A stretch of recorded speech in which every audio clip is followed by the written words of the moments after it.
Hello friends, మరి ఒక వీడియోతో మీ ముందుకు వచ్చేసింది మీ రేవతి. ఏంటి టీవీలో యాంకర్లా మాట్లాడుతున్నాను అనుకుంటున్నారా? అదేమీ లేదు ఫ్రెండ్స్, ఏదో కొత్తగా ఉంటుందని ట్రై చేశాను.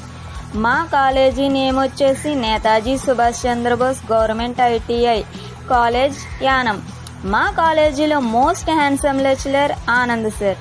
అంతేకాదండోయ్, మోర్ హార్డ్ వర్కర్. ఒకేసారి 2-3 క్లాసులను అవలీలగా చెప్పేస్తారు. అంతేకాదు, క్లాస్ వర్క్ని ఆఫీస్ వర్క్ని ఒకేసారి ఫినిష్ చేసేస్తారు. ఈ వీడియో కనుక మీకు నచ్చినట్లయితే ఒక లైక్ కొట్టండోయ్.